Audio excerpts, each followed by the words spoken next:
tertúlia. Meu boa tarde a todos. Hoje é dia 6 de julho de 2013, é um sábado. Nosso verbete de hoje é de número 2710. Ele tem 6 páginas, 48 logias e 20 máximos. E o tema de hoje é sutileza da decisão, na especialidade autopercussienciologia. E ele foi redigido pela neoverbetógrafa de hoje, professora Marília Santana.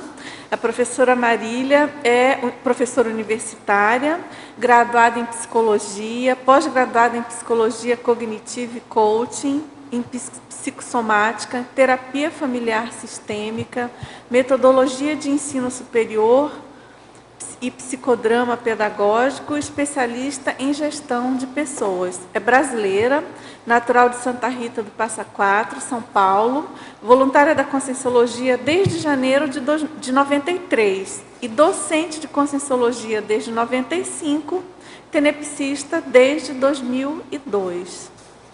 A sutileza da decisão é o detalhe, minúcia, pormenor ou singularidade observada ou percebida com agudeza mental somática e ou parapsíquica pela consim, homem ou mulher, empenhada em discernir o elemento prioritário nos posicionamentos evolutivos autodeliberados.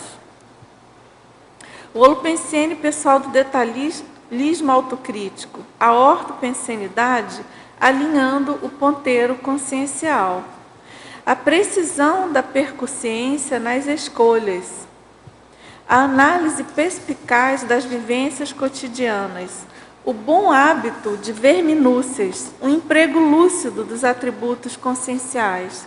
Os sentidos somáticos ígidos e funcionais. O holossoma afinado.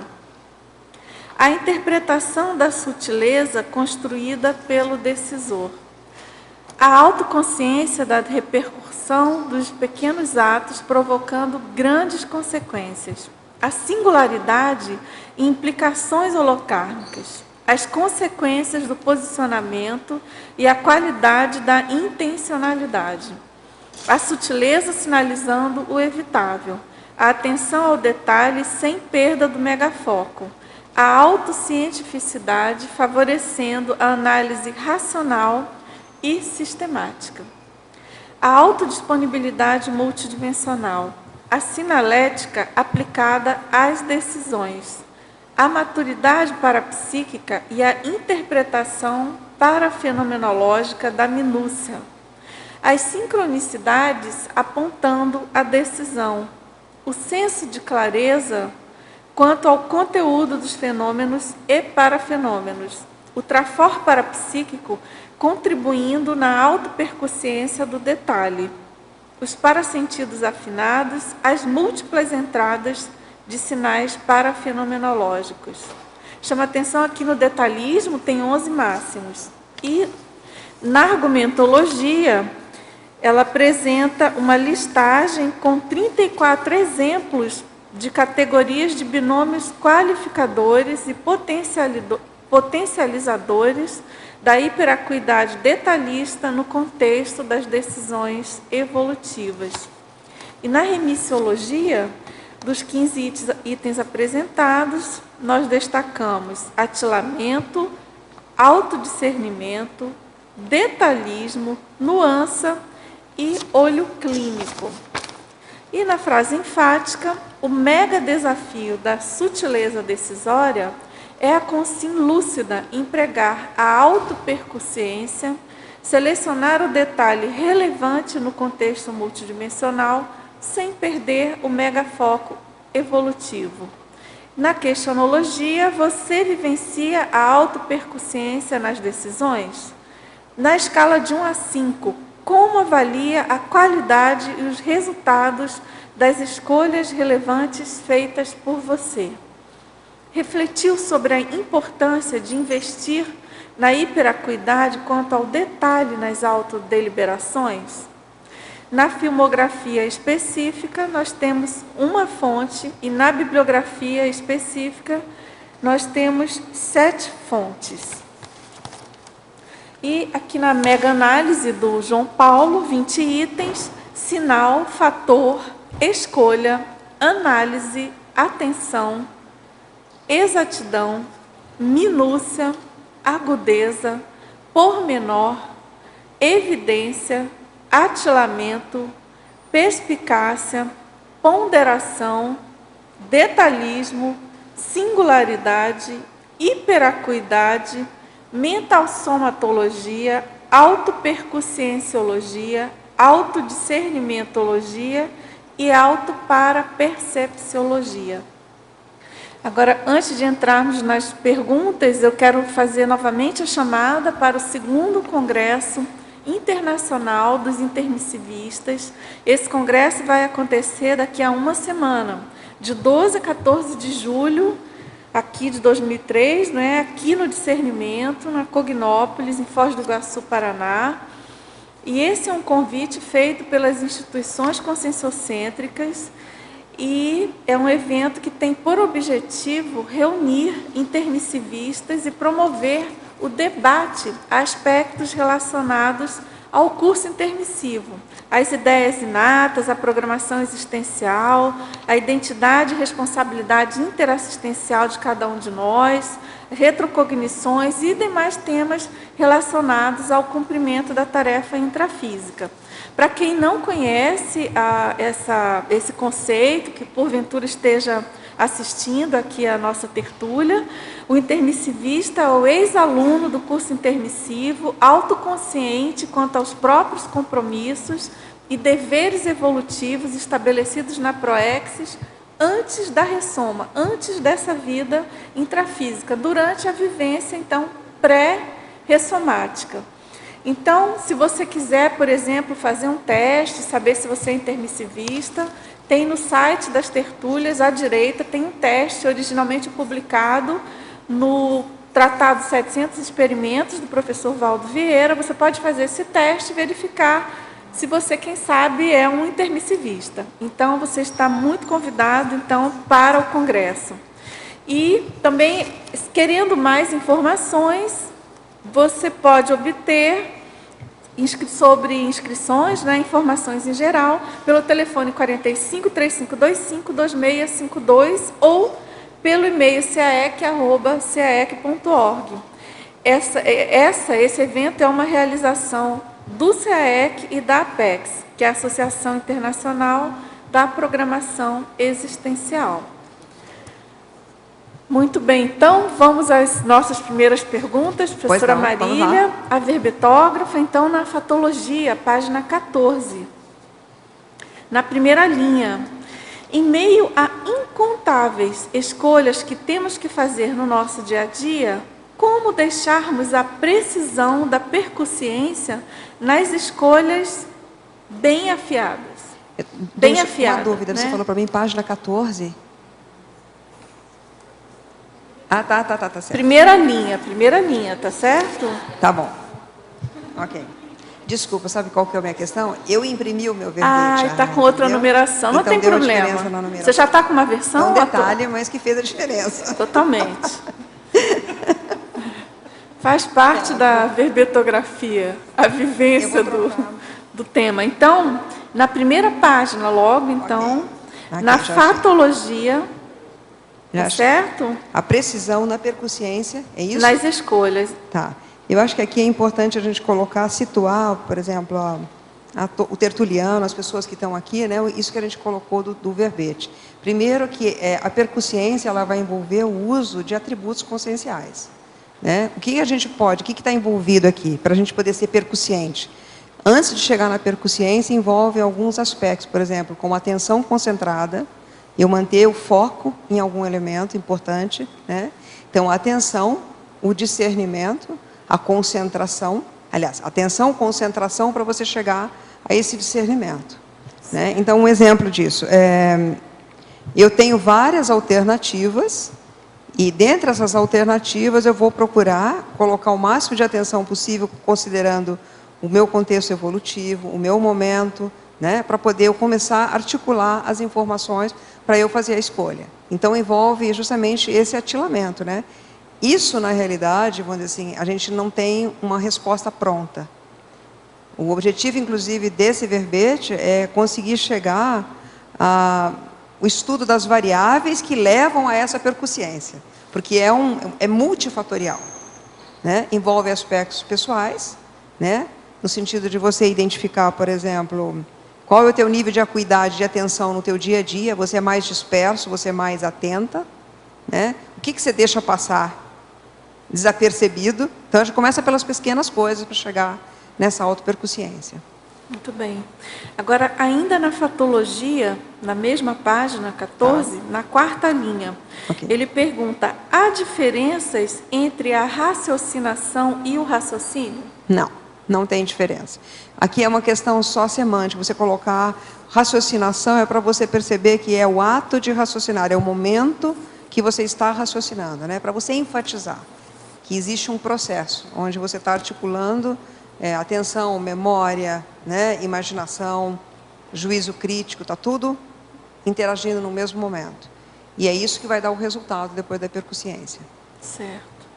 Agora, na página 15, na fatologia, no final da primeira linha, por que muitas vezes não temos a autoconsciência da repercussão dos pequenos atos provocando grandes consequências? Por quê? Qual que é? Quer que eu repita? Porque muitas vezes não temos a autoconsciência da repercussão dos pequenos atos provocando grandes consequências. Eu acho que isso é um aspecto assim muito importante, por exemplo, até aqui que eu vou colocar depois, que é uma técnica que eu estou procurando utilizar, que é justamente para poder fazer uma avaliação. É um tipo de inventário, vamos colocar assim.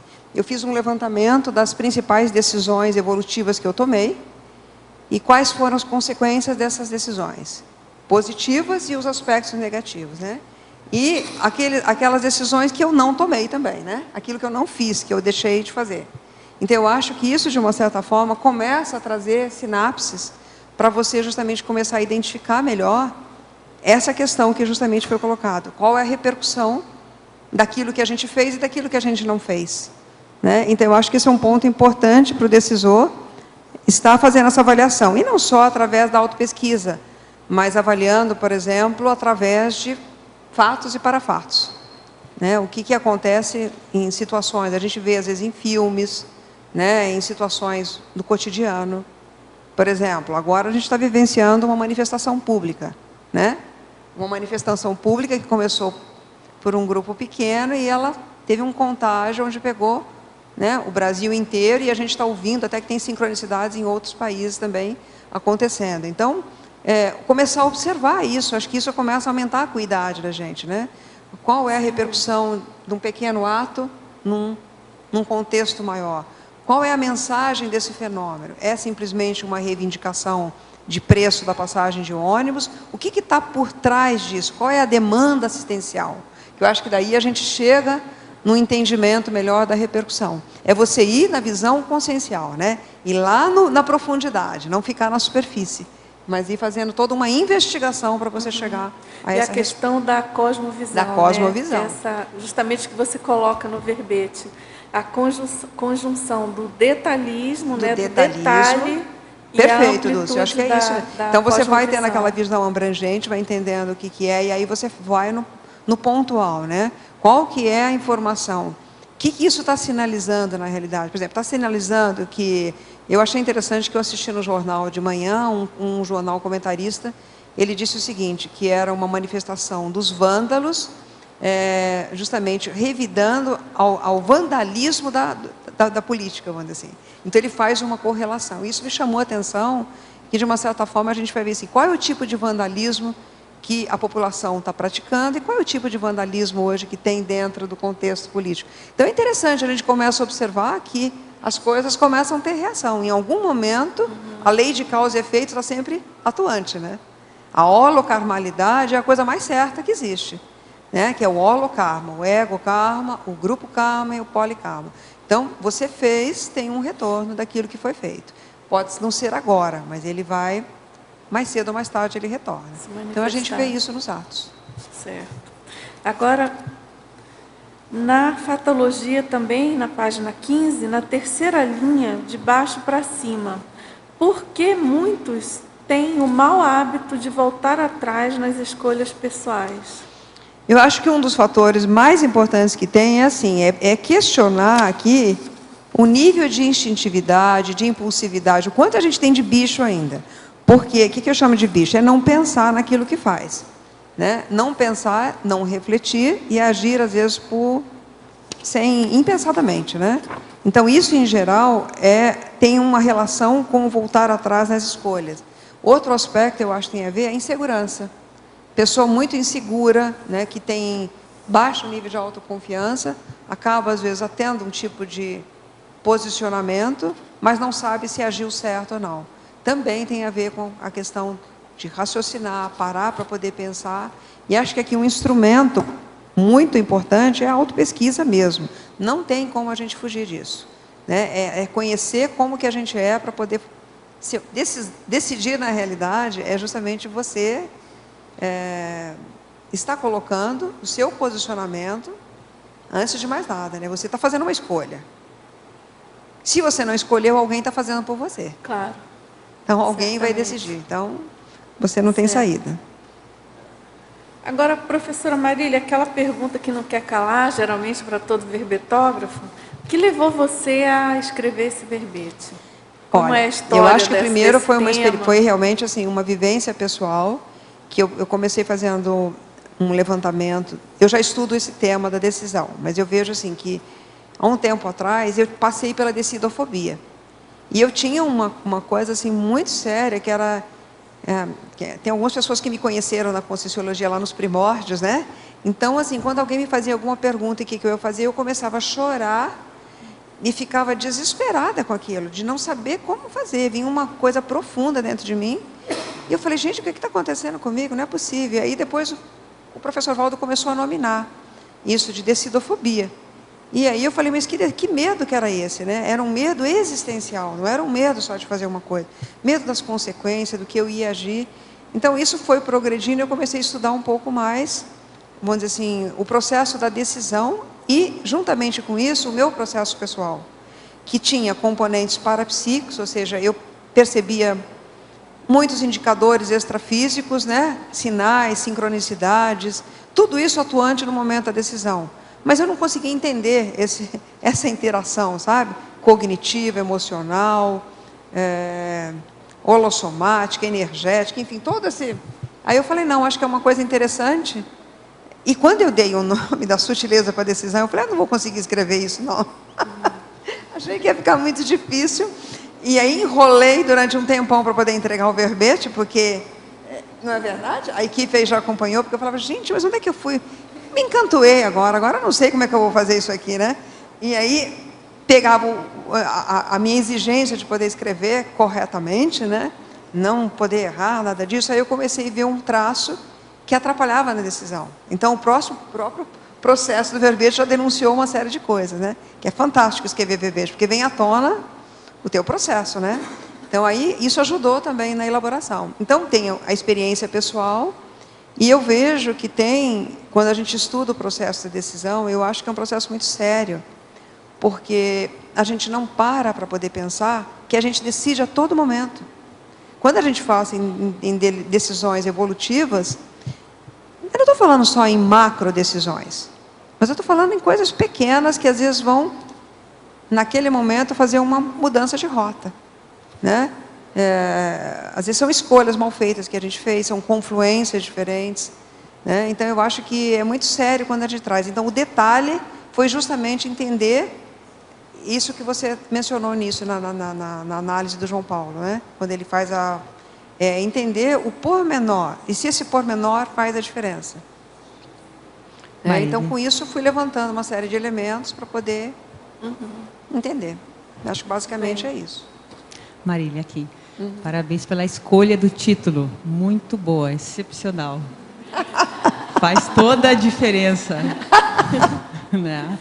É bem diferente se falar sobre a decisão e a sutileza da decisão. Faz toda a diferença. Coube certinho, então. Você está no foco, é isso mesmo.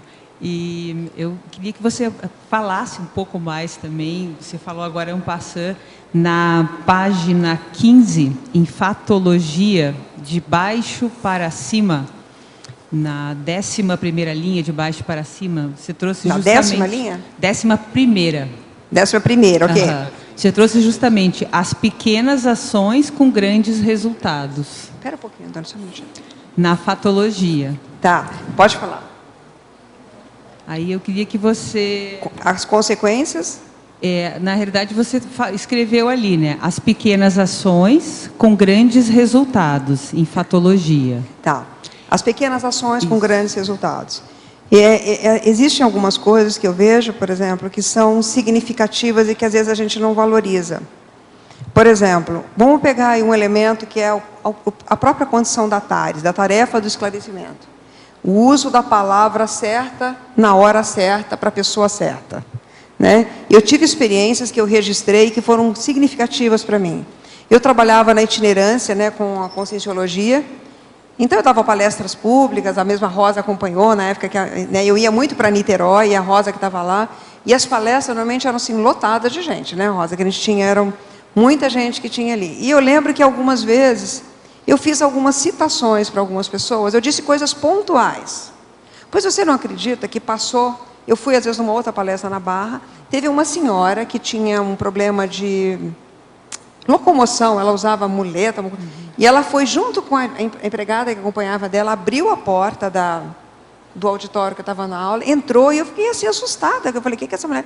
Ela falou assim, professora, dá licença, eu vim aqui para dizer para a senhora o seguinte, que eu peguei, sabe aquele livro que você me indicou? Eu li e eu apliquei aquilo, eu vim falar para você que deu certo. Saiu a porta e fechou, e eu fiquei assim, extremamente impactada, porque eu falei, caramba, é muita responsabilidade do que a gente fala, né? Porque se uma pessoa aparece, assim, do nada, e aí depois outras pessoas que foram itinerar, que eu dava o curso, falaram, olha, o fulano lá mandou um recado para você, né? Ele disse o seguinte, que você falou isso, isso, isso, e aquilo aconteceu assim. E o curso era sobre decisões que eu estava dando. Então eu comecei, uma moça ligou de Londrina uma vez, lá no IPC, trabalhava na recepção, dando um feedback também. Então, eu comecei a valorizar muito valorizar o que a gente diz. E que você tem responsabilidade pelas palavras que você usa. E as palavras têm um peso muito importante. Elas podem gerar muita assistência. Mas agora eu vou contar o outro lado. Como eu tenho um temperamento mais proativo, né, mais para o lado agressivo, eu já fui também não assertiva com as palavras nesse outro viés. Então, isso gerou também consequências desagradáveis, desastrosas, às vezes gerando conflitos, né? Então, acho que esses contrapontos, a gente começa a observar que a responsabilidade que a gente tem no que fala. Então, é lógico que hoje eu estou optando pelo lado mais homeostático, o lado mais assistencial, né? A dominar mais o que a gente faz. Eu não sei se isso te ajuda, mas eu acho que um exemplo é essa questão da palavra. E hoje, até, para poder citar um exemplo que eu achei muito interessante. Eu me lembrei de um filme, não sei se você lembra, Thaís, acho que chegou a ver com a gente, um filme do Robin Williams, que ele passa, eu tenho aqui o nome dele, que ele é a história justamente de um jornalista, que ele fala, chama O Pescador de Ilusões, não sei se vocês já viram. É um jornalista que ele recebe uma chamada, e uma pessoa faz um comentário para ele. E ele fala assim, tem mais é que matar essas pessoas mesmo. Né? Eles são... E faz um comentário assim. E nesse momento, quem está do outro lado da linha é uma pessoa doente mental, com problemas. Ele pega uma arma, vai até o local e mata todas as pessoas no bar. Isso é real. E aí, o filme mostra as implicações da interprisão gerada a partir de algumas ações. Então, se você quiser entender melhor a consequência, esse filme é fantástico para isso. Você vai entender, depois de um momento, ele é socorrido por uma das pessoas, que é um mendigo na rua, que é o Robin Williams, que teve a mulher dele assassinada nesse evento. Entendeu? Então, você começa a ver como que acontece um pequeno ato gerando a interprisão e as pessoas como se chegam até você. Então, eu acho que esses exemplos didáticos vão começando a aumentar as nossas sinapses, sobre a responsabilidade do que a gente faz. Muito bacana. Eu tenho um verbete que eu entreguei para revisão que chama autoarticulação comportamental homeostática. Que a base toda dele é exatamente isso, se prestar atenção no detalhe. Muito interessante. E logo abaixo, Marília, em parafatologia, Tá. na 6ª linha, Sim. aí de cima para baixo, o autodiscernimento para perceptivo, e depois você fala do radar parapsíquico pessoal também. Tá. Então, assim, o que eu vejo, por exemplo, no meu caso, né? Eu comecei a estudar, eu vou dar um exemplo pessoal e vou extrapolar isso para outras situações. Eu vejo assim, eu comecei a mapear como é que funcionava mais o meu processo paraperceptivo para que eu pudesse sensoriar melhor e interpretar e lidar com os sinais. Então, um exemplo disso. Eu funciono muito com o processo, o meu tipo de cognição é muito com base em associação de ideias. Então, eu tenho muita relação com sincronicidades. Então, eu vejo assim, o meu tipo de pensamento, quando eu estou bem equilibrada, tudo certinho, na maior parte das vezes, eu entro no fluxo do cosmos, né?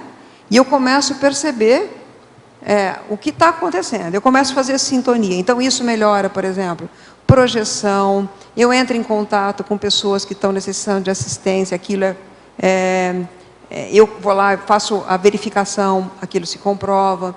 Então, eu vejo assim, esse radar, na realidade, é a tua autopensenidade homeostática, é o teu equilíbrio holossomático, é tudo ajustado para você ter esse parapercepto, vamos dizer assim, mais equilibrado, para você estar funcionando ao modo de uma mini peça dentro de um contexto maior. Então, acho que isso vai ajudando, o que chama de radar, é você estar sensoriando tudo isso. Tá. Porque o radar, ele passa, ele pode pegar uma série de informações, mas a gente tem que filtrar também, né? Sim. Porque senão você pega informação que não serve. E aí, como a gente é muito, às vezes, a minha mente é acelerada, eu acabo pegando também coisas excedentes que não tinham a ver. Né? Então, aí vai a tua capacidade de filtrar. É interessante você trazer isso justamente pela sutileza, né? Porque você diz, quando você está bem, parece que tudo amplia, né?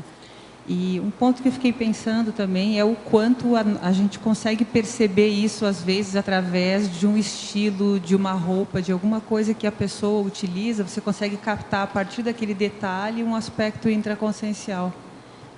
Interessante você trazer o verbete mesmo. Muito obrigada. Nada.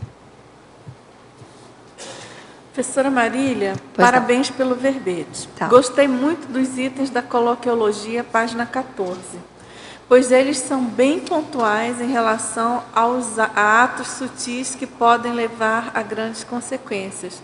Poderia comentar sobre isso e, se possível, escolher alguns itens para explanar aqui da coloquiologia? Qual que é esse? Ah, tá. Explanar algum desses daqui? Isso. Ah, tá. Eu acho que uma coisa interessante, por exemplo, que a gente pode colocar, o ato, por exemplo, de enxergar longe. Eu acho que aqui entra aquilo que o professor Valdo fala, né? Que a gente não deve pensar pequeno.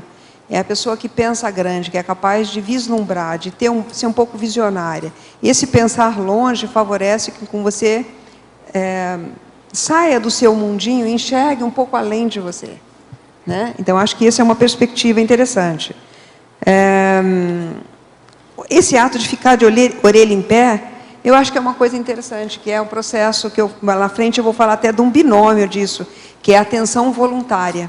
Né? É você estar com atenção, pela tua própria vontade, você estar atento, é lógico, não vai ficar num atento estressante, não é isso, né?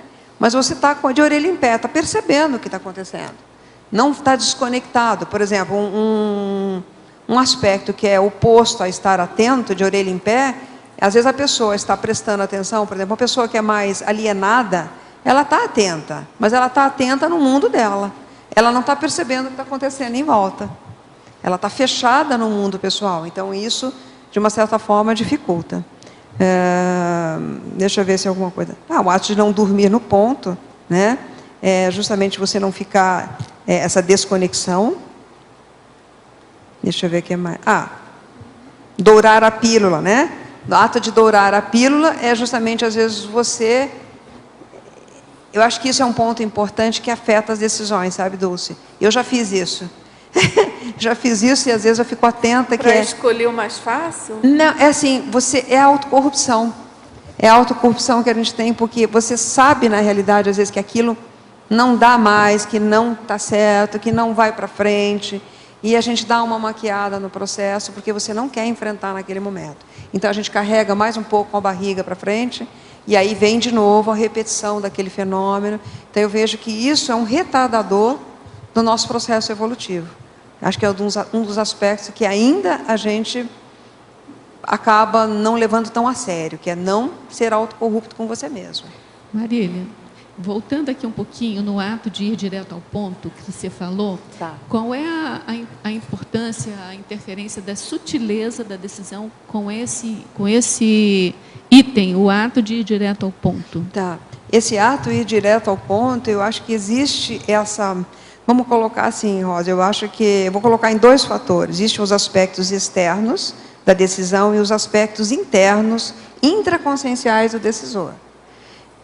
Quando para ir direto ao ponto, a gente tem que ter uma leitura de si mesmo, uma avaliação intraconsciencial das minhas capacidades, das minhas potencialidades, dos meus trafores, dos meus trafares, porque acho que isso tudo te dá um nível de segurança para você ir direto ao ponto e saber que você pode bancar uma coisa ou não, que você pode fazer ou não. O nível de sucesso naquilo, vamos dizer assim, né? Ou quais são as ressalvas, o que você tem que calçar. Então, ir direto ao ponto, aí você vai pegar aquele detalhe que tem, às vezes pode ser um detalhe externo, te apontando, exemplo, uma situação, aquela não me vem na memória, por exemplo, uma situação que eu possa estar ilustrando. Mas, por exemplo, uma escolha que eu acho que é importante, por exemplo, de você ir direto ao ponto. Vamos pegar lá um exemplo. Às vezes tem coisas muito grandes, por exemplo, eu estava conversando até ontem com a Thaís, foi isso, né? Que a gente estava vendo, por exemplo, o que é essa lógica da decisão. Qual é um detalhe? Por exemplo, uma pessoa às vezes perdeu o emprego. Perdeu o emprego, não está trabalhando mais. E ela começa procurando, mas o que eu vou fazer da vida, meus trafores, meus potenciais. Mas se ela pegar uma coisa bem prática, que é assim, quanto tempo eu vou conseguir viver com aquele dinheiro? Sem dinheiro. 1 mês eu vou viver sem dinheiro. Bom, então 1 mês sem dinheiro, eu vou ter que tomar uma posição, vou ter que fazer alguma coisa até lá. Né? Então, quando assim, você tem lá, aí você vai avaliar os sinais que você tem. As oportunidades que você tem, o que você tem que fazer. Então, isso começa a funilar a tua perspectiva de decisão. Eu acho que isso é uma cuidade pontual de contexto. Eu posso ser que eu queira, vamos dizer assim, ser uma professora universitária se eu não sou ainda. Né? É um alvo futuro. Mas eu sei que em 1 mês eu tenho que tomar uma decisão prioritária, que é a minha sustentabilidade. Né? Então, eu acho que daí você chega, aí eu vou usar os recursos que eu tenho, eu vou fazer uma análise, mas dentro de uma cronologia, vamos dizer assim, né? Porque essa precisão, vamos dizer assim, o detalhe da cronologia é muito importante. É o antes, o depois, é na hora, como é que é? Então, eu tenho que enquadrar aquilo no tempo. Acho que isso vai me ajudar a ser mais preciso. Então, nesse sentido, o pragmatismo e a objetividade fazem parte, então, dessas variáveis do processo decisório. Pragmatismo, objetividade, porque quando a gente fala em decisões evolutivas autodeliberadas, a gente pega uma gama de decisões, né? Até, por exemplo, uma decisão maior, por exemplo, de caso não caso, mudo de cidade, na verdade, o que eu vou fazer? Eu vou mudar de profissão, que são coisas maiores, né? Até decisões bem, vamos dizer assim, ajustadas como essa, né? Que são coisas cotidianas, mas que vão repercutir lá no todo. Ela não está dissociada do todo. Sim. Marília, ali na página 15, em teoriologia, você coloca a teoria da falsa memória. Dentro desse contexto, qual é a interferência da falsa memória nesse processo? Olha, eu comecei fazendo o seguinte, para poder estudar esse verbete, eu fui estudar quais eram as distorções cognitivas que podiam afetar a mente do decisor. Então, tudo aquilo que era distorção, eu comecei a filtrar. E uma das teorias que eu comecei a estudar, inclusive, eu trouxe um livro aqui, que é esse livro aqui da Teoria das Falsas Memórias, da Lilian Mininski Stein. Ela é um grupo da PUC que estudou justamente as aplicações clínicas e jurídicas, que é o terreno onde eles estão estudando mais as falsas memórias. Por que que eles observam? As falsas memórias, elas vêm trazer uma série de aspectos, mas eu vou trazer alguns que eu vejo da decisão. Por exemplo, o nível de sugestionabilidade que a gente tem. Então, aqui eles começam a observar, por exemplo, que relatos de crianças, tem circunstâncias, por exemplo, de crianças que têm que fazer a identificação de se elas foram molestadas, como é que ocorreu. Então, eles começaram a ver que o registro desses depoimentos, eles eram contaminados, que não era uma coisa isenta, e a criança tende a ser muito sugestionável. Então, o que que eles observavam? Que, por exemplo, tinham pessoas que eram incriminadas, que não tinham tanta responsabilidade, ou seja, tinha furo nesse processo. Então, o que é importante a gente observar, assim, nas falsas memórias, eu vejo que aqui tem algumas coisas que eu coloco no verbete, que é a questão do processo mnemônico. Então, um exemplo disso. Até que ponto, por exemplo, as memórias que a gente tem, num momento que você tem, por exemplo, uma sinalização, um sinal, você tem uma lembrança de um fato, ou de um parafato. Até que ponto aquilo que você rememora é, de fato, a sua memória original, ou se você já acrescentou conteúdo emocional, porque às vezes você já... Eu vejo assim, comigo, tem muitas coisas que eu comecei a passar um pente fino. De que sentido? Fazendo a rememoração de um fato e olhando, fazendo a excrescência. Até que ponto realmente eu não carreguei na tinta naquilo, entendeu? Porque a gente ouve, e às vezes, por exemplo, dentro de um contexto, às vezes o próprio grupo te coloca numa condição de vitimização, e a coisa aumenta, e aquilo fica um caldo muito maior do que é. Então, quando você começa a tirar as excrescências que tem em volta desse fato, começa a analisar com mais juízo crítico, qual é o seu percentual de participação naquela história, você está me entendendo? Então, eu acho que aí entra, de novo, os atributos conscienciais, que é a criticidade, o nível de sugestionabilidade que você tem, para você justamente fazer o filtro dessa condição toda, para você não embarcar direto numa rememoração e já colocar como aquilo sendo certo e absoluto. E ainda tem as falsas retromemórias, né? As falsas retromemórias. Que ainda complicam um pouco, né, nesse processo de Exatamente. memória. Muito obrigada. Nada. Marília, sabe que eu estou lendo aqui? Eu tinha lido, né? Tem um verbete do DAC de hoje, do professor Valdo, né, que é o Mega Prescriciologia, e ele traz uma listagem com 10 conquistas teáticas, uma listagem de mega trafores, né? E aqui está justamente autocriticidade, autodesassedialidade, autoparapercepcialidade, entre outros, né? Autoparaperceptibilidade. Ou seja, com certeza... Isso vai ajudar. Com certeza. Eu acho assim que a gente tem que fazer... o você plus, tem que... né? O Nectar Ultra Plus aqui para a gente chegar nessa Por exemplo, condição quando me sutileza da escolha perfeita, né? Vamos dizer assim. Quando foi perguntado hoje, né, o que é você pensar longe e pensar grande? Eu acho que, de uma certa forma, uma coisa que me pegou um pouco, eu falei, como é que eu vou escrever sobre autopercussiência, que eu acho uma coisa muito avançada para mim, né, no sentido de ter essa percussiência. Mas se eu não começar a pensar nessa percussiência e a gente não começar a juntar elementos para chegar até lá, a gente fica parado. Então, a forma que você tem é justamente fazendo esse movimento, né? Como está sendo feito, por exemplo, com a questão da disperticidade. Então, você pega um assunto mais de ponta e vai estudar, e vai começando a desenvolver técnicas. Eu vou desenvolver técnica para ficar mais... Se eu sou desatenta, eu vou desenvolver uma técnica para ficar mais atenta, né? Vou olhar para a minha memória. Então, com isso, eu começo calçando, e acho que isso ajuda a gente a chegar na percussiência. Marília, eu queria chamar a atenção aqui para a tua listagem, que começa na página 17 e 18. Achei ela muito interessante. O conjunto de binômios que você trouxe em hiperacuidade. Acho que analisando esses binômios, ora você faz um cotejo entre a visão a maior e o detalhe, ora você faz aí um cotejo entre o homeostático e o nosográfico, ora você faz uma complementação. Achei muito interessante essa característica aqui dos binômios, e aí corrobora com o tema. Tem, né, algum que você gostaria de... Tem dois, na realidade. O primeiro deles é a imaginação, o item 15. Eu queria que você falasse um pouco. 15. 15. A imaginação. Isso. Tá. Tá, o binômio engenhosidade mental, solução pragmática. Eu acho que isso aqui tem a ver um pouco também com o processo da imagística, né? Vamos colocar assim, não basta, eu vejo assim, que eu tenho um processo de heurística, de captação de ideias muito grande. E eu vejo assim, que isso às vezes a gente acaba ficando no mundo das ideias, entendeu? Você fica com tanta coisa na tua cabeça, mas você tem que, na realidade, se posicionar e fazer alguma coisa com aquilo. Sim. Então, a ideia é que você torne isso pragmático mesmo, né?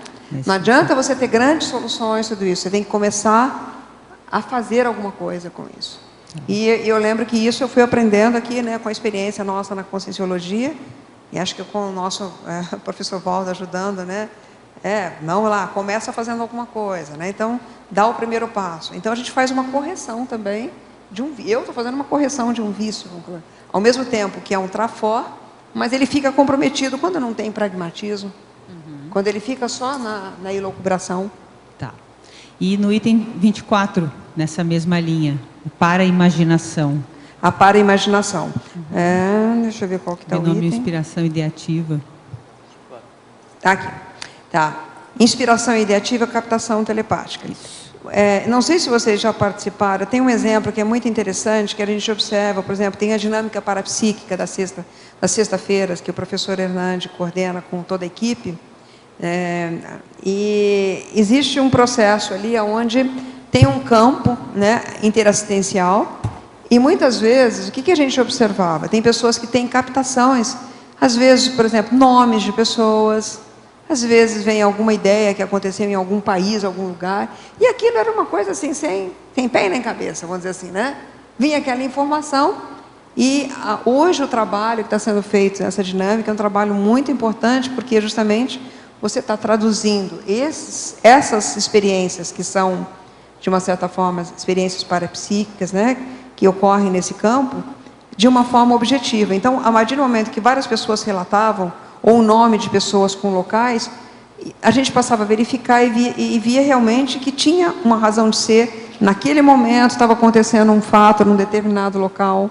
Então, o que implica isso, vamos dizer assim, na tomada de decisão? Implica que existe, naquele momento, um foco assistencial, né? Existe uma demanda assistencial que foi percebida naquele momento para ser encaminhada. Então, a gente observa bem. E eu passei a valorizar isso através dessa experiência, nessa dinâmica, né? Que a princípio eu não dava valor assim, porque é uma coisa tão maluca, né? Você fala, mas como é que eu vou pensar no nome de uma pessoa, né? Nem conheço, não sei. E vinha aquela ideia, e você registra lá no papel, né? Então eu acho que isso é uma experiência de você filtrar o que é abobrinha, porque tem coisa que às vezes não tem nada a ver, mas tem coisa que tem. E o que tem você começa a observar. Por que vem, em que momento que veio, como é que você estava, tá? Não sei se é... Clareou sim. Obrigada. A verbetógrafa. Na parafatologia, página 15, quinta linha de baixo para cima. Poderia esclarecer os pequenos incidentes sinalizando a macro PK? Sim. Essa macro PK, eu vou colocar um exemplo, o que é esse incidente aqui, né? Vou pegar a experiência pessoal aqui também. A gente tem que ter muito cuidado e avaliar o perfil pessoal antes da gente poder tomar algumas decisões. Então, por exemplo, uma pessoa quando ela é muito acelerada, né? Tem muita energia, vamos dizer assim, é taquipsíquica, é ectoplasta, né? Você coloca ectoplasmia. Então, com tudo isso, você gera um agravante, né? Você vai criando condições. Então, um PSN que a pessoa gera é o suficiente para você gerar uma série de problemas. Um elemento que tem. Eu me lembro, por exemplo, isso aqui, eu tive um incidente uma vez que eu estava trabalhando em Curitiba, que foi assim, eu estava inclusive era uma vez que estava ligado aos eventos da venda do terreno aqui do CAEC, tinha o grupo da Socim lá em Curitiba. Tinha uma conjuntura de fato, e eu estava no meio disso tudo. E acho que eles dois estão aqui, eles me viram nesse processo, né? Então, foi um momento que eu estava trabalhando e foi um detalhe que eu tinha que descer para poder ir atender uma coisa do evento. E eu chamei o elevador e o elevador não vinha. Chamava o elevador não vinha. Eu, na hora, eu falei, já sei, vou descer de escada. Mas não, foi tão rápido, eu não pensei nem... E virei. Quando eu virei para poder descer de escada, o que tinha acontecido? O chão do apartamento onde eu morava era tipo um mármore, assim, cheio de bolinha, que confunde a sua vista. E a lixeira ficava descendo 10 graus abaixo. Provavelmente a pessoa foi colocar o lixo, caiu água no lixo, molhou, e eu pisei com o meu sapato ali, eu escorreguei e eu saltei 10 degraus com o meu outro pé lá embaixo. Nossa. Aí eu quebrei, eu fiz uma fratura do maléolo interno com externo, e eu fui descendo, assim, de costas para o elevador, cheguei no elevador, apertei, desci lá embaixo, enfim, conclusão da história. Uma fratura que durou praticamente 6 meses, com gesso, com tudo isso, e por um momento de ser incauta, onde tinha... O que eu estou colocando de ser incauta? Tinha uma complexidade, vamos dizer assim, era um processo assistencial muito grande que a gente estava envolvendo, fazendo um movimento de abertura de picada, de uma série de coisas. Então, qualquer deslize era fatal, entendeu? Foi assim. E ainda eu lembro na época que o professor Valdo foi me visitar, a gente estava lá em Curitiba, e ele falava assim para mim, holocarma, para eu ficar tranquila, que estava tudo certo, que dos males o menor, né? Mas tudo bem. E esse momento foi um momento onde eu tive um revertério muito grande no grupo familiar, né? Assim, foi uma coisa muito difícil para poder eu passar, justamente pelo contexto. Eu poderia ter evitado? Eu acho que sim, se estivesse mais atenta. Então, o que eu chamo dessa macro-PK? Macro-PK é justamente a pessoa quando se... Oi? Ela, na realidade, ela não está bem equilibrada no processo dela, naquele momento, pelo menos. E ela pode favorecer acidente de percurso, desde acidentes pequenos até acidentes maiores. Então, eu acho que é uma coisa que a gente tem que estar observando, né? Muitas coisas hoje eu tenho um nível de cautela maior e acho que a gente não pode superestimar isso. Então, aí o que eu posso dizer para essa pessoa que está perguntando, eu acho que faz uma análise pessoal, né? Veja como é que você funciona no seu parapsiquismo, veja como você é em termos de temperamento, se é uma pessoa mais afobada ou não, e pondera sobre tudo isso, que eu acho que isso é uma coisa que vale a pena. E a importância de prestar atenção nas Não pequenas, deixa de passar. Os pequenos incidentes que podem até gerar uma macro-PK de fato E outra coisa, destrutiva. esse caso eu estava sozinha. E quando você está envolvida com outras pessoas, por exemplo, que é um acidente de carro, que é um acidente, às vezes, automobilístico, coisa que é muito maior. Então, nesse caso, o mal foi para mim, vamos colocar, né? Não envolveu outras pessoas junto. Mas eu acho que tem coisas que, às vezes, têm agravantes maiores, né? Então, vale a pena a gente considerar isso sim. Muito bem. Marília, em primeiro lugar, parabéns pelo verbete. Acho que ele está muito bem escrito. E eu tenho 2 dúvidas com relação ao verbete. Primeiro, uma explicação baseada no item 8 daquela lista de binômios, que é a consequência. Só um minutinho. O binômio deliberação individual, reverberação coletiva. Tá. Eu tenho reparado no estudo de alguns casos que quando o intermissivista ele opta por fazer uma mudança que ela é fundamental dentro da proexis... Pode falar mais próximo para poder escutar, por favor. Tá. Quando o intermissivista ele toma, ou uma pessoa ela toma uma decisão que é muito importante para ela, no caso do intermissivista ligado à proexis, acontece muito contrafluxo, mas também acontece muito fluxo. E,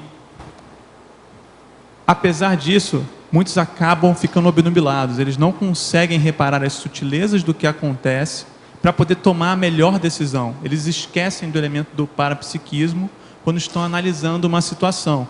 E, por exemplo, mudam o posicionamento, como já foi até feita a pergunta aqui, após estar passando por um ambiente que está mais carregado, uma energia mais entrópica, e não, agora eu vou me posicionar, e faz a pior escolha. Acho que você está trazendo uma coisa que é importante, até ontem estava discutindo.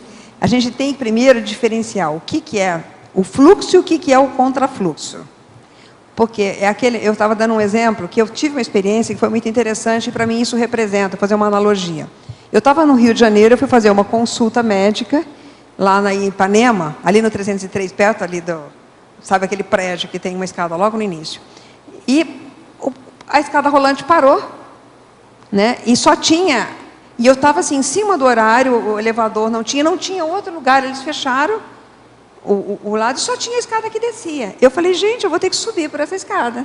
Não tem outro caminho, né? Eu procurei a escada do lado, nada, então eu comecei a subir.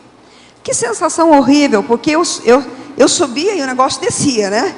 Mas eu sabia que o meu objetivo era chegar lá naquele degrau lá em cima. Então eu subia, mais um pouco ela descia. Mas eu cheguei no meu alvo. Então eu acho que isso que eu estou falando para você, de uma certa forma, a gente enfrenta um certo contrafluxo, mas quando você está no seu objetivo.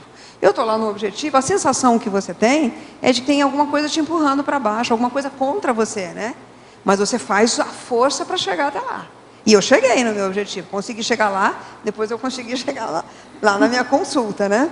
Mas, às vezes, a gente não tem o discernimento para ver assim, eu estou fazendo o movimento correto, eu estou na direção correta, está tudo certo? Porque, às vezes, veja bem, quando a gente vai na direção correta e vai fazer uma assistência, a gente tem o viés, que é o contrário. Aquelas pessoas que a gente lesou, aquele processo que ficou mal resolvido, ou as pessoas implicadas naquele assunto. Então, por exemplo, no INVEX, às vezes você vai defender uma ideia de ponta que vai contra aos princípios de uma SOCIM, né? Sei lá, falar da antimaternidade. Vai mexer no conceito das pessoas, vai mexer no que elas pensam. Então, vai ter um contrafluxo, que é o revertério natural daquela proposição. Então, vamos dizer assim, isso já é calculado. Você sabe que vai ter aquilo. Eu não sei se eu estou explicando o que você está me pedindo. Mas acho que o primeiro ponto é você discernir essa questão de fluxo e contrafluxo. Eu concordo com esse ponto. Eu acho que é bem por aí, porque acho que leva a brecha para a pessoa desistir da decisão dela é não perceber o que está acontecendo em volta. Então, por exemplo, quando você está com um lock muito externo ainda, acontece alguma coisa que você considera como sendo ruim, não, é um sinal. Melhor eu não continuar por aqui. Eu vejo que é mais ou menos esse o posicionamento. O que você acha que pode ajudar a consciência que está nesse estado a poder sair disso, trazer o Locke mais para dentro de si, usar o raciocínio lógico para poder tomar a melhor decisão? Tá, eu acho que essa referência assim, é realmente você fazer um alinhamento. Veja, uma das coisas que ajuda muito é você verificar o nível de convergência das coisas que você está fazendo. Um exemplo disso, porque aqui esse verbete ele propõe um processo de antidispersão. Então, eu percebo assim, que quando eu comecei a colocar o foco da minha vida mais alinhado, com ações mais convergentes, há uma potencialização e esse contrafluxo, ele não é da ordem como a gente tem, às vezes, de você enfrentar as coisas, diversas situações, pulverizando coisas para todos os lados. Então, eu acho que uma das coisas que eu diria para você é aumentar o nível de convergência daquilo que você está fazendo. Você entende que eu estou te falando de convergência? Eu estou estudando uma coisa aqui, eu estou fazendo outra coisa lá, aquilo tudo está fora do o teu campo de abrangência. Para você conseguir ter um domínio maior sobre isso, reduz. São muitas variáveis que você tem para poder lidar. Então, acho que essa convergência vai dar um ajuste maior. A outra coisa é você identificar a sua necessidade evolutiva naquele momento. Dentro de uma cronologia, como você colocou, da INVEX, né? O que naquele momento é importante, é o mais importante? Sei lá, consolidar o estudo, fazer um pé de meia, sei lá, né? Criar uma base primeiro, para depois você partir para uma outra jornada, e seleciona, prioriza durante um período alguma coisa. Então, a priorização, a convergência, esse lock interno, ver as necessidades, né? Fazer a leitura das suas reais necessidades. Isso vai ajudar você a dar um posicionamento melhor. Ajudou você? Alguma dúvida? Não, ok. Obrigado. Nada.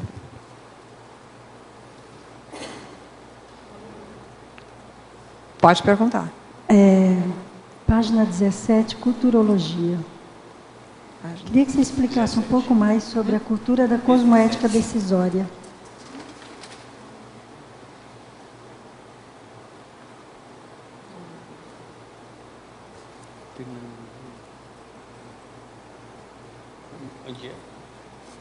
Cosmoética decisória. Tá. Aqui na culturologia, qual que ela quer? A cultura da cosmoética decisória. Tá. Tá. Essa cultura da cosmoética... Espera só um pouquinho. Tá. A cultura da cosmoética decisória. Eu acho que essa cultura, ela envolve principalmente essa condição de você, primeiro ponto, a decisão, quando ela é egocentrada, ela tem um foco muito na nossa necessidade pessoal exclusivamente, ela vai ser comprometida. Então, criar essa cultura da interassistência. Então, o que significa? É a gente desenvolver... Está pensando sempre na condição da interassistencialidade. Acho que é um bom caminho para a gente poder exercitar a condição dessa cultura da cosmoética. Outro aspecto importante é a da questão da corruptibilidade. O quanto que eu hoje ainda faço transgressões. Por exemplo, a minha experiência mostra muito, assim, vou colocar o aspecto, por exemplo, da autotransgressão. É um detalhe, mas às vezes a gente não observa, que é o quanto que você acaba transgredindo os seus limites pessoais, transgredindo, por exemplo, o que é essa autotransgressão que eu digo? É não considerar algumas necessidades, né? O processo, por exemplo, de se desqualificar, por exemplo, num momento onde você tem uma oportunidade, quando você está desajustado quanto ao seu processo pessoal. Então, eu vejo que tem muitas coisas que acabam comprometendo, e você compromete a própria rigidez sua, pessoal, né? No sentido de você estar mais equilibrado, mais positivo. Então, essa cosmoética pessoal, eu acho que é um ponto importante, porque a gente costuma dizer, a gente tem que ser cosmoético com os outros, inclusive consigo mesmo, né? Claro. A não deixar de incluir. Então, é o fio da navalha, não é nem egocentrada, mas também não dá para esquecer. Não dá para esquecer você, as suas necessidades. A gente tem ainda uma série de questões a serem atendidas. Eu acho que é esse o ponto que eu colocaria da cultura. É interessante que, se você pensar de uma maneira macro, né, de colocar a cosmoética na frente, é evidente que as suas escolhas e decisões, tudo vai estar tanto qualificado, quanto você vai evitar aquela série de situações que você colocou antes, da postergação, da adoração de pílula, enfim, é como sempre um grande carro-chefe, né? Você sabe que tem, eu estava lembrando hoje, assim, eu gosto muito da parte de filmografia. Eu acho que às vezes eu falei, como é que eu vou dar exemplo? Eu falei, já sei, exemplo de filme é uma coisa que não só eu vivenciei, mas às vezes outras pessoas assistiram também, né? Então tem esse filme, um filme que chama-se Lado a Lado, não sei se vocês viram, com a Julia Roberts e com a Susan Sarandon. Esse filme, a história é o seguinte, conta a história de uma mulher, que é a Susan Sarandon, ela tem câncer, ela era casada com um homem, e esse homem depois acaba se casando com a Julia Roberts. E no caso fica a mulher com a antiga mulher, né? Vamos dizer assim, as duas. E o vínculo, vamos dizer assim, e eles têm filhos. Então, quando essa antiga mulher tem um problema, que é um problema de câncer, ela tem que procurar conciliar toda essa relação, né? Porque ela gostava muito dos filhos, então aí nesse momento ela tem um processo pessoal, que é justamente a condição que ela está passando, a necessidade dela, frente à doença, com os filhos, mas ao mesmo tempo ela precisa da interassistência, que é dar encaminhamento para o processo. Então a gente vê bem essa questão de como que eu vou fazer para resolver.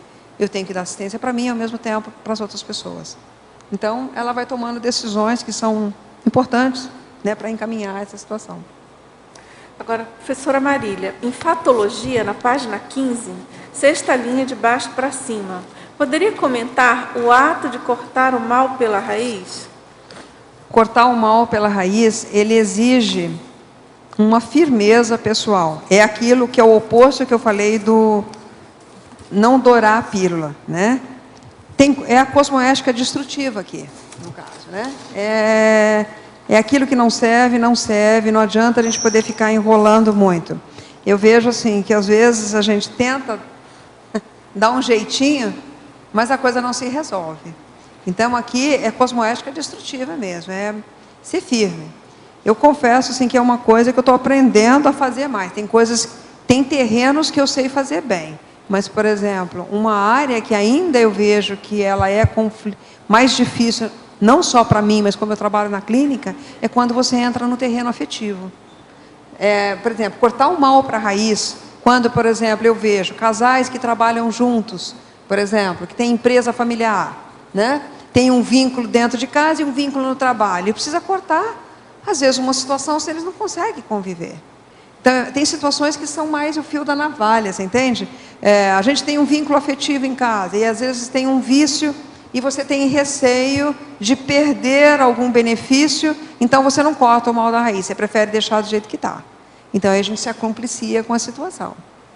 Então, assim, eu vejo que nos processos afetivos é mais complexo o processo. É aí que a gente tem que ter mais firmeza, né? Observar bem, não aí no caso é não ter medo de perder e ver o quanto que a gente tem o rabo preso com aquela situação. Porque daí vai ficando mais difícil, né? A pessoa não se posiciona porque está comprometida. Claro. É isso. Marília, na página 15, em parapatologia, na 5ª linha, a sinalética aplicada às decisões. Essa sinalética aqui, qual que é o risco de ser enganado por um assediador nessas decisões? E quando a gente toma uma decisão de não fazer, né? Como que você sabe, você não fez, então você não sabe o resultado daquilo. Você não sabe qual que foi o nível de amparo que aconteceu, simplesmente você deixou de fazer. Quando você não fez. Quando você não fez. E não fez, não ficou sabendo o que ia dar. Pela sinalética. Uhum. Tá. Você, no caso, então, o que você quer saber na realidade? São duas situações. Qual é o risco de ser enganado no caso da sinalética? Você ia atrás primeira dela. coisa, vamos definir bem o que é a sinalética. Sinalética, na definição, é um sinal que é conhecido, reconhecido por você e que você aplica. Então, você Sim. não tem dúvidas, tá? Então, Sim. acho que é importante a gente ver assim, é aquela sinalética que você já confia no sinal. Eu sei que eu tive vamos supor, eu tenho um zumbido lá no ouvido e aquilo é uma confirmação que eu tenho uma consciência amparadora. Todas as vezes que isso acontece, aquilo se confirma. Então, esse sinal é confiável. Sim. Tá? Então, isso é uma sinalética. Vamos agora diferenciar o que é um sinal. Um sinal é diferente. Eu posso ter vários sinais e esses sinais eu vou aprendendo com o tempo que eles têm algum significado. E pode até ser um significado.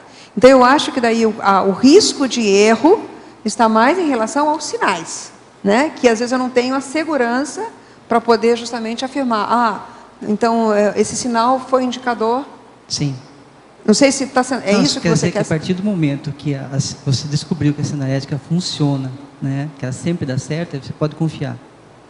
Exatamente. É isso. Exatamente. Mas a primeira coisa, o primeiro passo é você ter certeza daquela sua sinalética. Sim, sim. Confiar, fazendo registro, observando, né?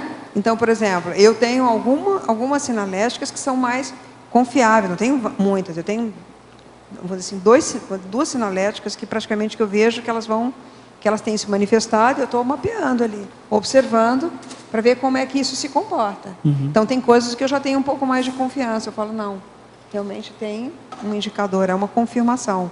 Mas eu acho que isso é cada pessoa que tem que ver. Cada um está num nível de desenvolvimento parapsíquico, né? E acho que isso é uma coisa também que exige cautela, porque senão a gente dá uma regrinha de 3, né? Você fala, não, aconteceu isso, você faz aquilo. Não tem. Eu estava observando esses dias, né? Eu estava vendo lá sobre as técnicas de decisão.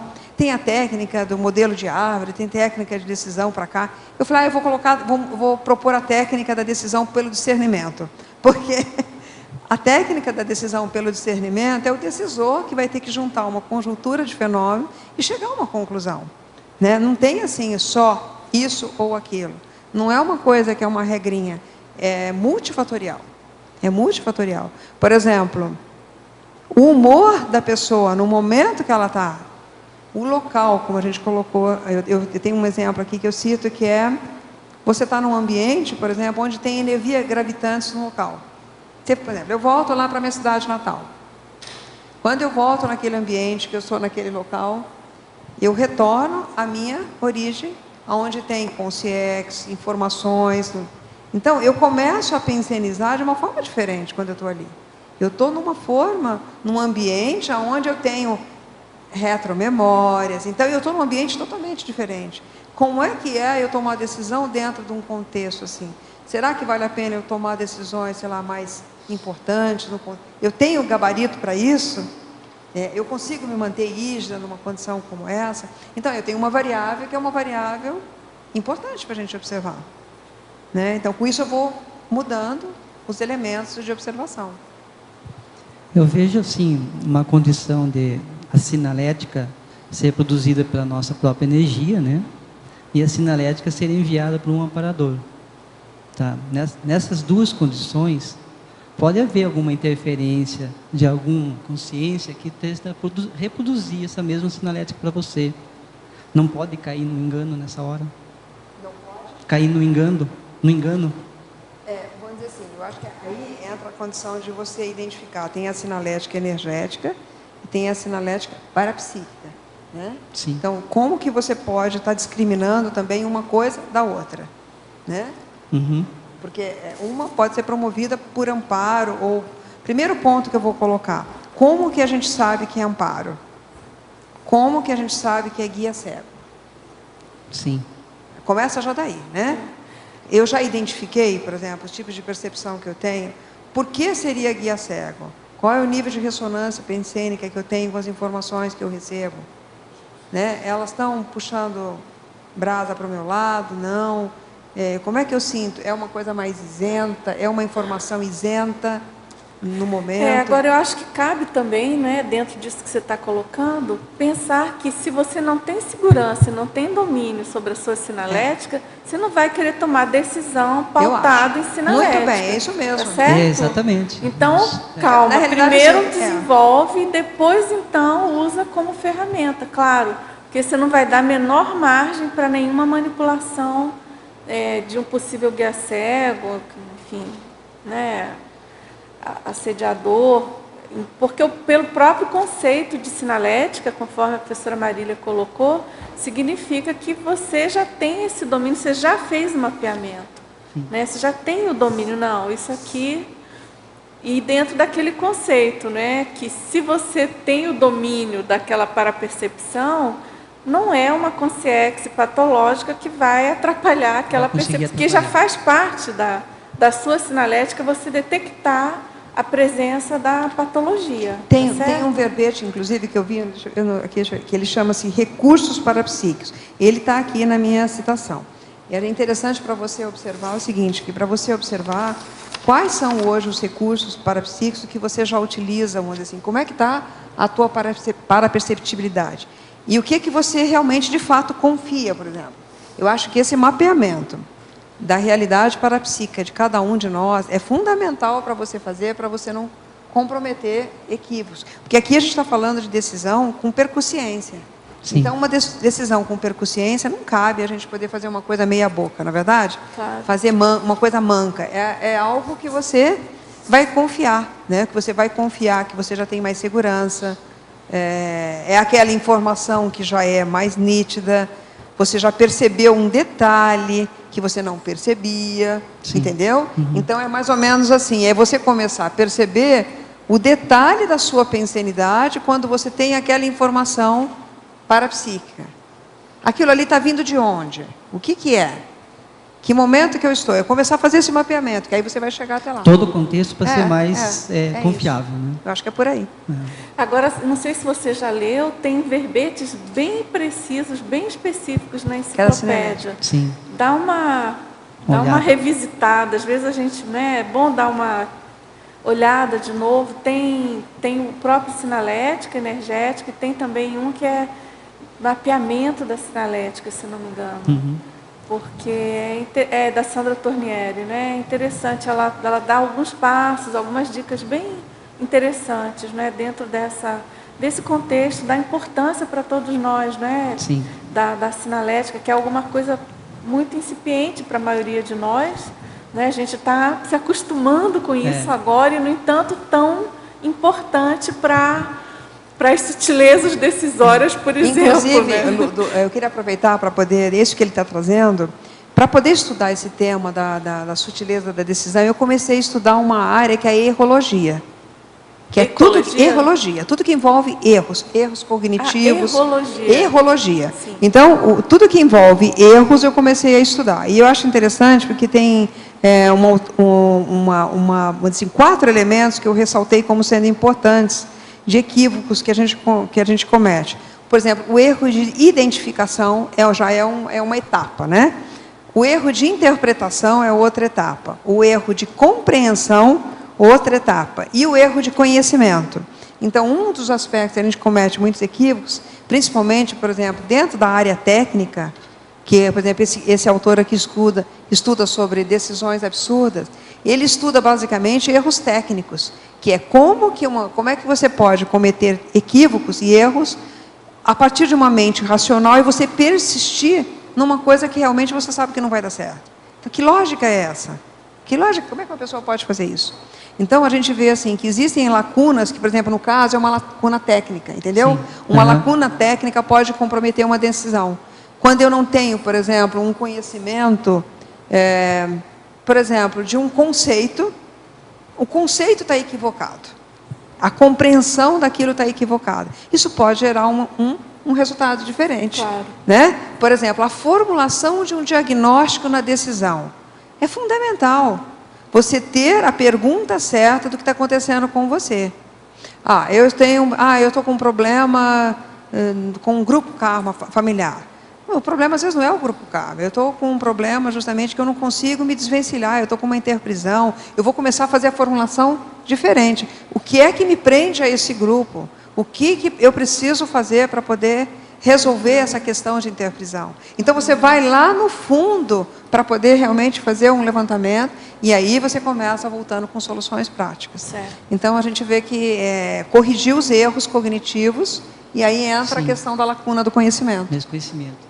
Talvez isso ajude. Não é só para você não, tá? Sim. Eu acho que isso foi muito bom você ter perguntado isso, porque eu percebo, eu estou tentando fazer essas correções comigo. Porque eu vejo também, eu já ia fazer uma próxima pergunta para você, que tem relação com essa que você acabou de falar. Pois não.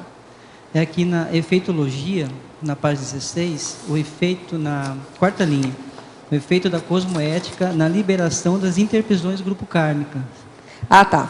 O efeito da cosmoética, tá. Que é o que você, na liberação das interprisões do grupo kármico. Aqui, tem a ver com essa situação da sinalética também. É exatamente isso que a gente está colocando. Eu vejo assim, não tem outro caminho, eu não conheço outro caminho para a gente poder se libertar, se a não ser através da assistência. Então, eu vejo assim, quando que eu percebo que eu estou modificando esse papel de auto-vitimização, de sair dessa condição, a partir do momento que você começa aumentando o volume de assistência. Sim. Quando você começa a fazer assistência para as pessoas, por exemplo, um bom canal de escoamento disso é a condição da própria TENEPS, para quem pratica ou tem chance de praticar. Né? Então, isso vai ajudando a potencializar. Então, esse efeito da cosmoética, eu falo, você estar consciente da sua responsabilidade perante o grupo evolutivo, perante as pessoas que você já teve relação, e você retribuir isso através de assistência. Então, por exemplo, eu acho que um exemplo pessoal, assim, eu tenho uma condição dentro do meu grupo familiar, onde eu fui muito atendida, assim, passei por dificuldades, mas acho que meu grupo familiar me deu muito suporte para uma série de coisas. E eu acho que isso só me traz responsabilidade. Você está me entendendo? Responsabilidade para poder eu estar retribuindo dentro daquilo que eu já recebi. E aí, o que eu entendia, por exemplo, desde o meu processo todo, da infância até hoje, eu tinha uma visão diferente do que eu entendo hoje. Eu achava que isso era uma situação negativa, ruim, e hoje eu vejo isso como tudo muito positivo. Porque, às vezes, muitas vezes, em geral, a gente passa pelo curso intermissivo, assume uma responsabilidade, né, proexológica junto ao grupo familiar, ao grupo próximo, e chega aqui a gente fica meio esquecido disso, né? Esquece. Um pouquinho. Esquece, né? Esquece que, na realidade, às vezes, aquela situação, aquele contexto mais crítico, ele já foi calculado. Ele já foi calculado para poder você, justamente, avançar um pouco no seu processo. Então, com isso, eu acho que a gente tem uma chance de reperspectivar enxergar as suas vivências de uma forma diferente. E eu acho que isso é um jeito cosmoético de interpretar uma situação. Quando você se responsabiliza por aquilo. Você não se põe de fora, mas você se inclui como responsável, sim, né? E você tem coisas a resolver com aquelas pessoas. Você não nasceu por acaso ali. Sim. Né? A gente tem implicações. Ok, obrigado. Marília, no seu verbete eu vejo que você coloca em vários momentos a questão da repetição dos fatos, sincronicidade, apontando a decisão, aí você coloca lá a teoria da sincronicidade e feracuidade quanto ao fluxo do cosmos. Então, eu queria que você falasse mais sobre essa percepção sua, quanto às sincronicidades, as repetições e o fluxo do cosmos. Até que ponto eu não escutei? Com relação à mega decisão, à sutileza da decisão, né? As repetições, as sincronicidades e essa hiperacuidade com o fluxo do cosmos. Que eu vi que em vários momentos do verbete você coloca isso, né? Sim. Você chama atenção para essas repetições, as sincronicidades. Sim. Eu coloquei, não sei se você estava aqui no início, mas eu estava querendo dizer o seguinte: esse aspecto da sincronicidade são coisas que me chamam muito a atenção e me chamaram para poder valorizar tudo isso no processo da decisão. Eu tive uma situação que foi muito interessante, que talvez isso mostre para você o efeito desses aspectos que são sincrônicos. E que tem a ver com sinal, né? Nós tivemos um momento da vida minha, na época que eu era casada, no meu primeiro casamento, nós tivemos uma situação que era um momento crítico financeiro, onde nós vendemos um carro, e esse carro a gente teve várias formas de pagamento, né? E uma delas foi um cheque que a pessoa deu para a gente, e esse cheque, na realidade, foi guardado, e a gente acabou nunca recebendo esse dinheiro, o último cheque. E era justamente o valor que a gente precisava para sanear o problema financeiro. E esse dinheiro não entrou. Passaram-se 5 anos desse evento, praticamente, que eu contei isso, a data, depois que eu tinha o registro do cheque. Passaram-se 5 anos, eu comecei, a gente morava em Curitiba, eu tinha o hábito de descer sempre para a praia, para poder tomar um banho de mar, eu gostava. E eu comecei a pensar em comprar uma casa na praia. Né? A ideia de ter um local para poder ir. E aí comecei a abrir o jornal e procurar no jornal anúncios de casa para poder vender. E eu achei interessante porque eu fazia uma varredura no jornal assim, e eu olhava um anúncio que vinha denominado como uma casa em Xangri-Lá. E tinha lá o nome da pessoa. E naquele momento que eu abri o jornal, era uma coisa muito interessante, porque eu olhava os anúncios e meus olhos iam direto no anúncio dessa casa. É como se eu tivesse uma varredura assim, sabe? O olhar batia naquele ponto. E eu comecei a ver que aquele anúncio se repetia no jornal. Aí eu liguei para a pessoa.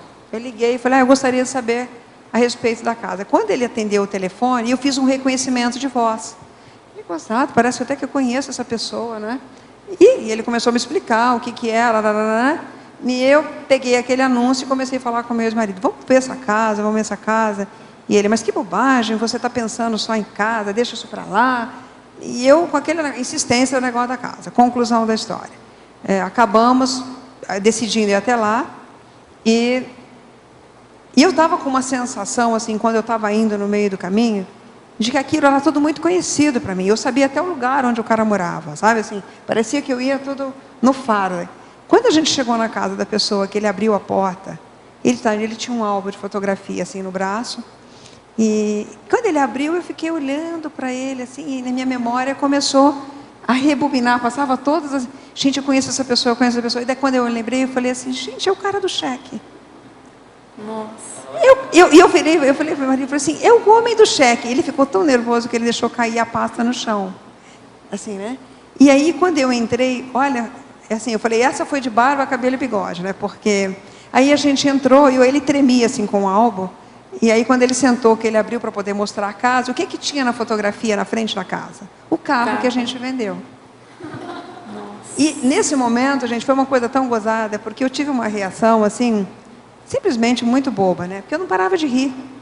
E o meu marido falava assim, para de rir. Eu falava, mas eu não consigo. Porque daí eu comecei a lembrar de toda a trajetória que aconteceu, do sinal, sabe? Veio tudo como se fosse uma visão em bloco. Tudo que estava acontecendo. E eu perguntei na hora, o que eu tenho que aprender com isso? Né? Eu nem estava muito preocupada com o dinheiro que eu ia pagar, mas eu fiquei pensando, falei, o que eu tenho que aprender com isso, né? Eu estou na frente dessa criatura aqui, eu não acredito, né? Pensei comigo. E a gente foi em casa, eu peguei o cheque, olhei, né? Então era uma situação, para mim foi uma situação educativa que me fez valorizar a importância da gente entender os sinais multidimensionais, da lógica, que é uma lógica totalmente diferente do que a lógica intrafísica. ela não funciona. Se eu fosse olhar, eu não ia dar valor para aquilo ia passar, né? Passar de liso e não... Então, assim, eu fui observando as sincronicidades dos fatos, a ligação, as informações, tudo que estava acontecendo naquele momento, né? Eu já estava passando um período que a gente ia perder aquele valor dos... Enfim, tudo isso foi uma conjuntura de fenômenos. Mas eu estou ilustrando isso, assim, que foi um dos aspectos depois que eu comecei a valorizar sinais. Entendeu? É assim que eu comecei a dar valor nas coisas que eu percebia, não deixar de lado. Agora, a verbetógrafa. Na página 15, terceira linha, gostaria que comentasse a lucidez quanto à concessão a ser feita naquele dado momento. Tá. A lucidez da concessão aqui, no caso, eu acho que aqui é uma coisa muito importante para você ver, aí entra de novo a questão da cosmoética aqui no meio, né?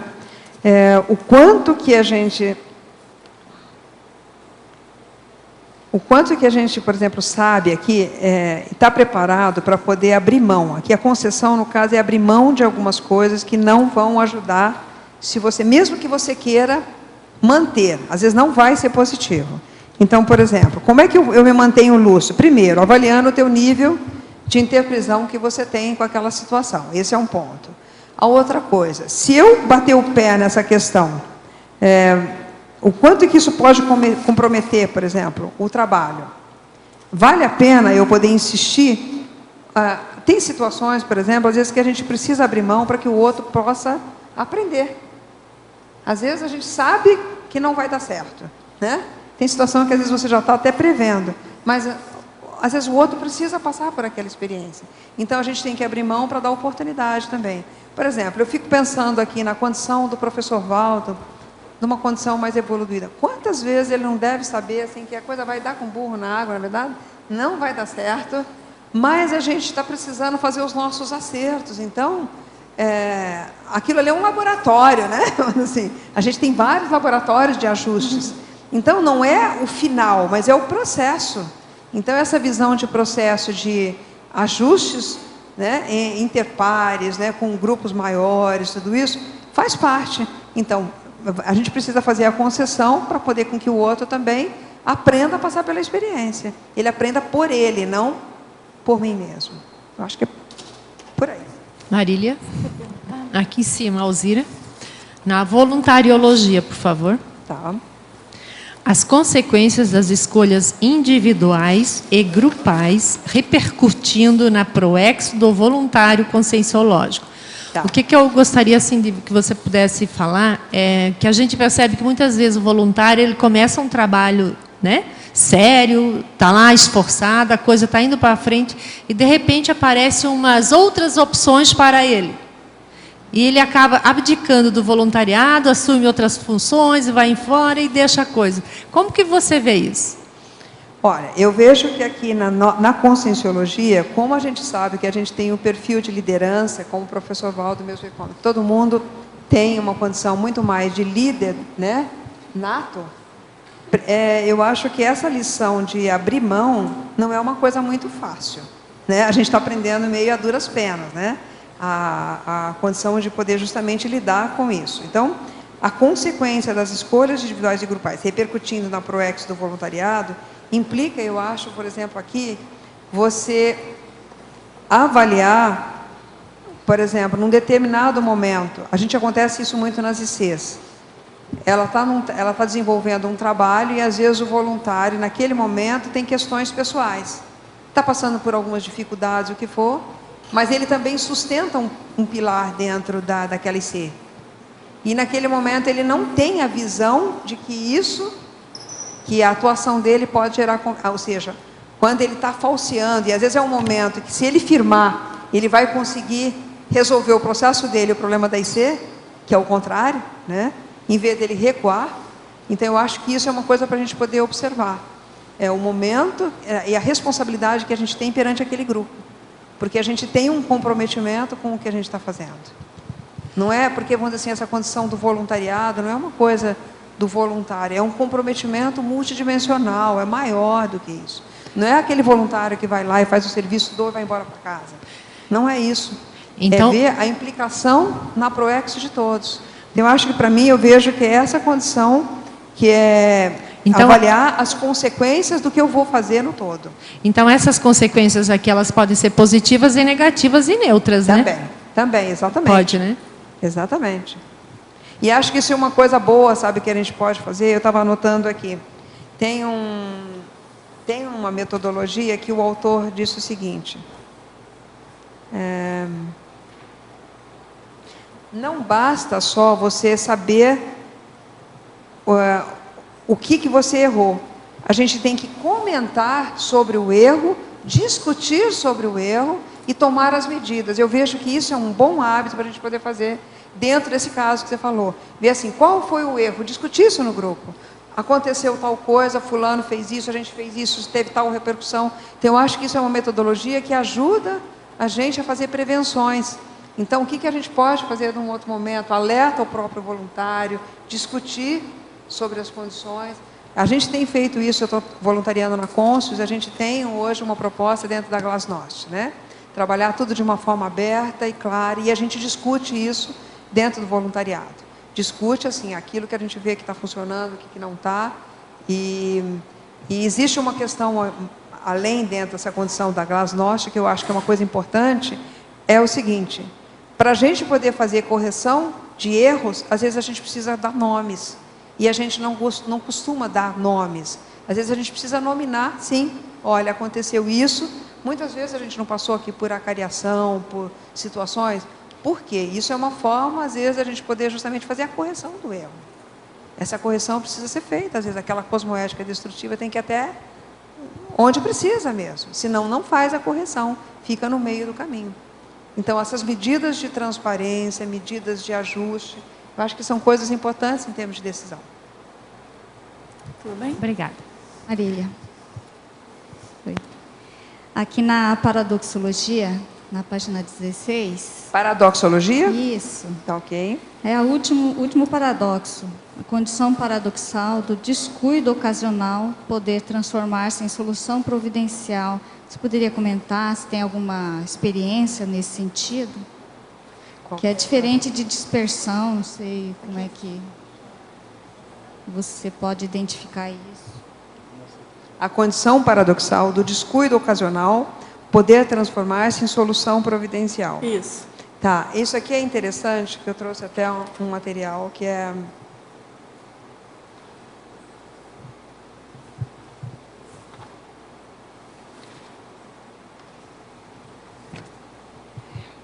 Eu trouxe alguns exemplos que eu vejo, né, que são importantes. Por exemplo, Alexander Fleming, em 1928, foi a pessoa que descobriu a penicilina. Eu não sei se vocês sabem como isso ocorreu, mas foi, na realidade, entre aspas, um descuido, né? Então, como é que foi isso? Ele foi um médico bacteriologista, né? E ele estava pesquisando substância capaz de combater as bactérias em feridas, e ele esqueceu um material de estudo sobre a mesa enquanto ele estava saindo de férias. Ao retornar, ele observou que as suas culturas de estafilococos estavam contaminadas por mofo e que nos locais onde havia o fungo existiam halos transparentes em torno deles, indicando que poderia conter alguma substância bactericida.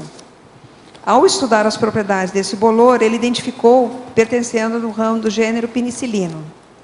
Aí ele percebeu, nesse momento, que ele fornecia uma substância capaz de eliminar as diversas bactérias, como o estafilococos, responsável por diversas doenças.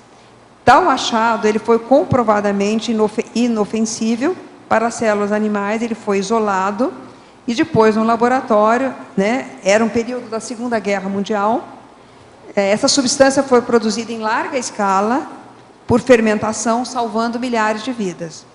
E quando eles pegam essa casuística, é importante que eles ressaltam assim, que ela teve uma repercussão muito importante, não só na época, depois, e vamos dizer assim, esse efeito casual, ele teve também uma série de sincronicidades, porque ele precisou sair, vamos dizer assim, ele saiu, deixou numa temperatura, disse que no cômodo de cima, disse que tinha um ambiente propício para poder fazer aqueles fungos que ele precisava. Então, teve todo um contexto, mas o que eu coloquei esse exemplo, que eu acho que chama atenção?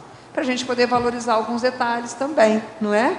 Às vezes a gente não tem lá uma palavra que a gente não anota, não é? Nos originais fetais, né? Vai lá e coloca aquela palavrinha lá, não quer dizer nada, né? Tá ali. Então, mesmo sendo aí, de repente, um momento você olha, né? Tem uma brilhante ideia, faz uma composição do material, isso gera, vai para um verbete, vai para um livro e aquilo repercute maior.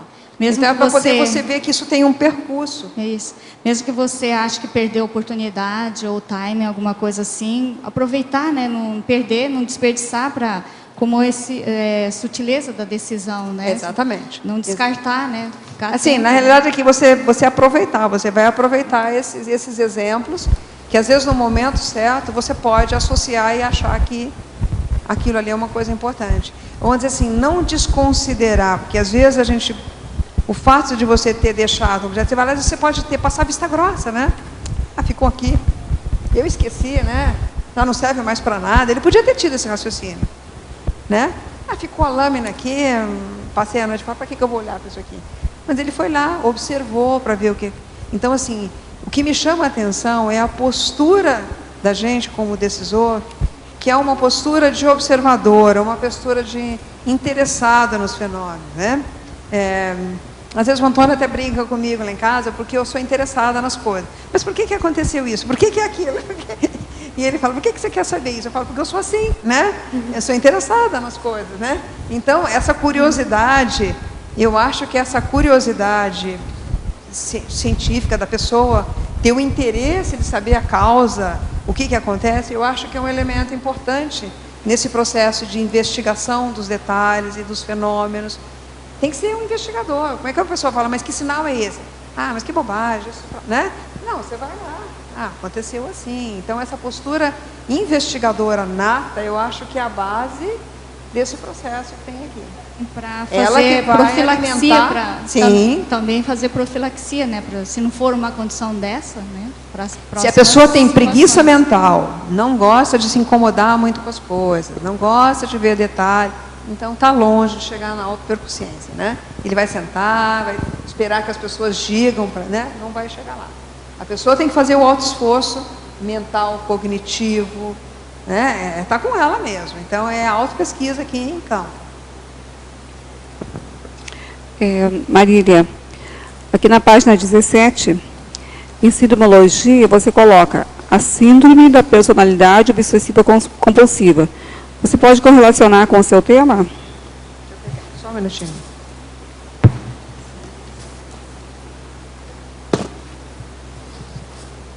Tá, a síndrome da personalidade obsessiva compulsiva.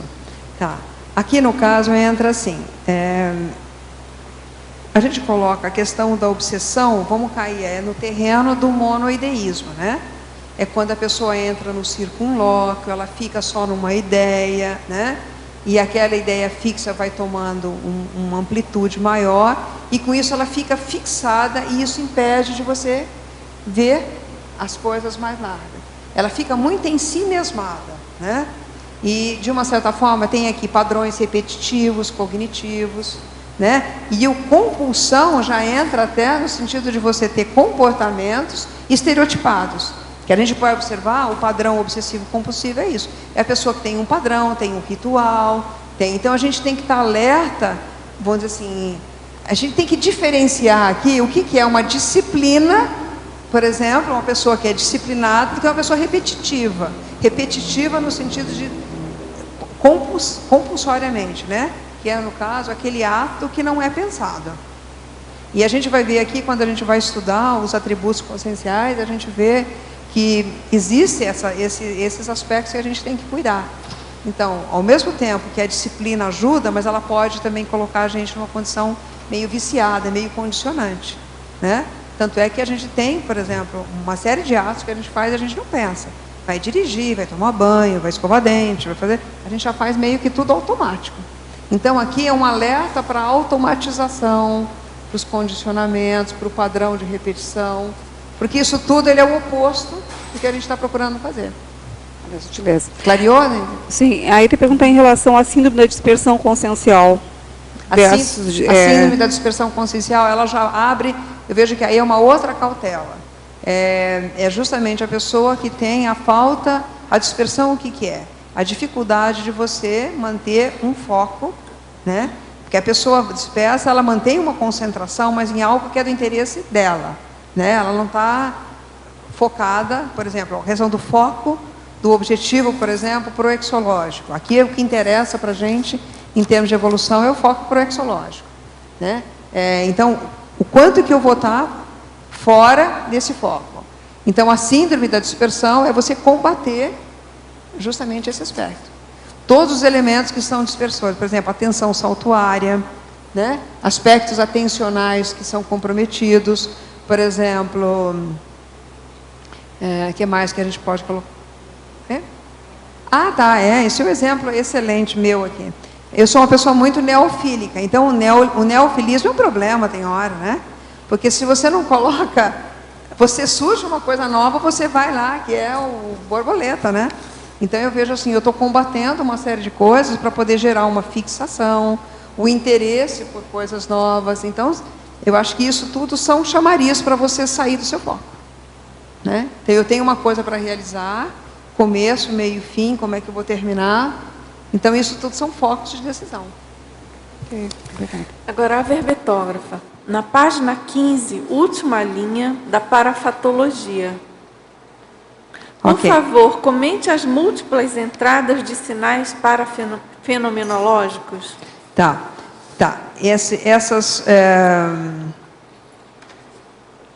As múltiplas entradas de sinais parafenomenológicos.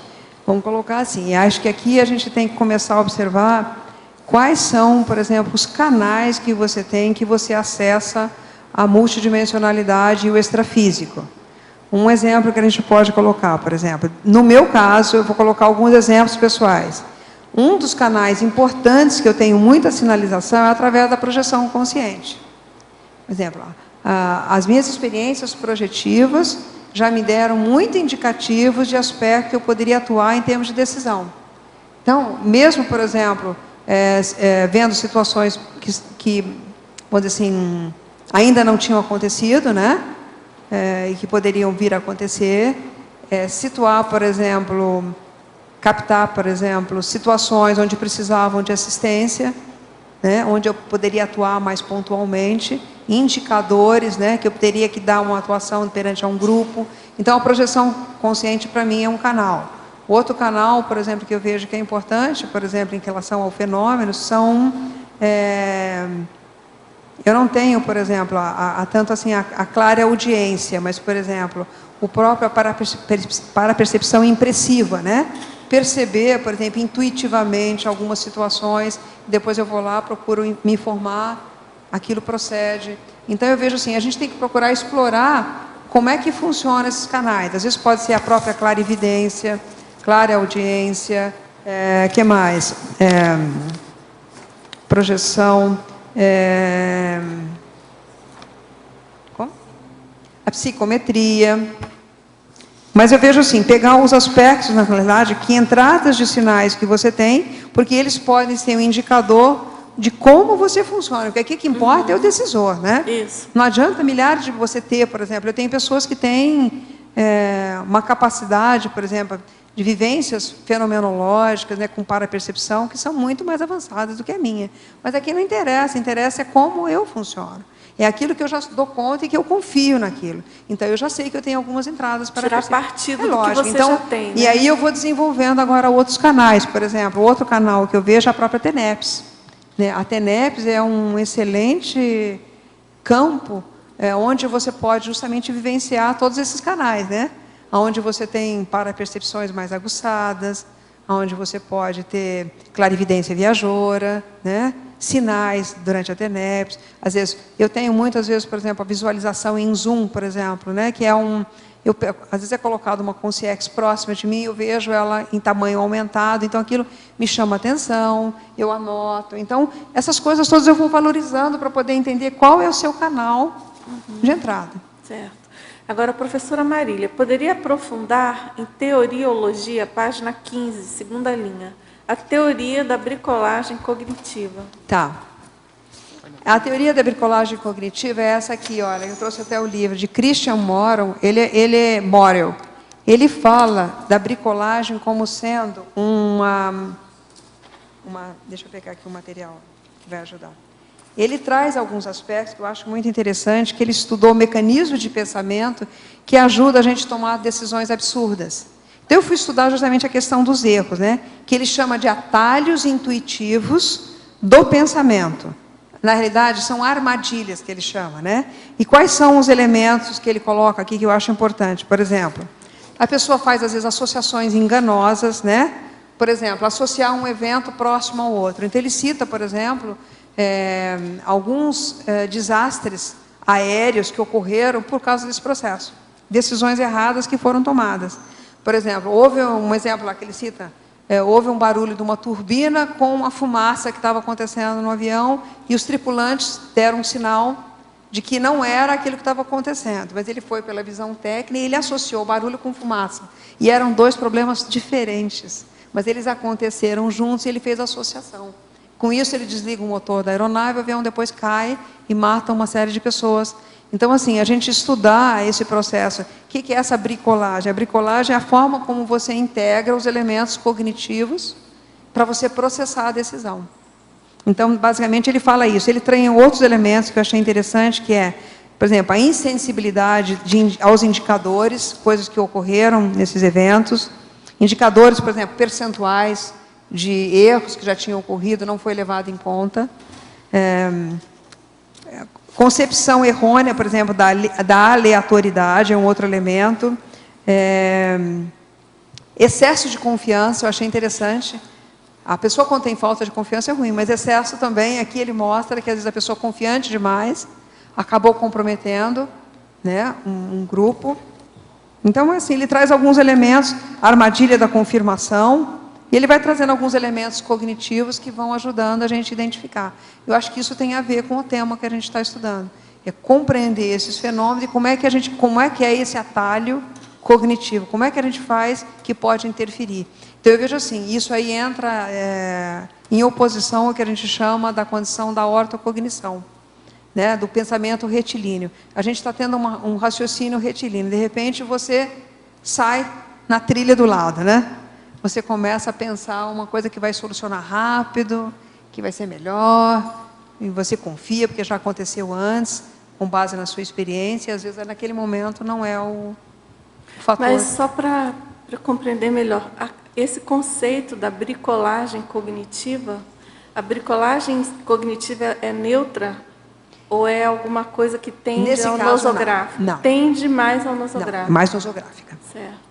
Ele mostra mecanismos absurdos. Justamente, esse absurdo é justamente assim, são conexões indevidas, ele é incoerente. Interrelações entendeu? indevidas. Ele coloca, inclusive, dentro que ele chama de dentro de um campo científico, como é que uma pessoa racional, dentro, por exemplo, vamos colocar uma pessoa da NASA, ele coloca, por exemplo, o lançamento da Challenger que houve, por exemplo, o que foram os erros que ocorreram, e eles basearam numa questão de tempo, que não ia acontecer, porque no passado não houve. Então, quer dizer, eles contrariaram estatística.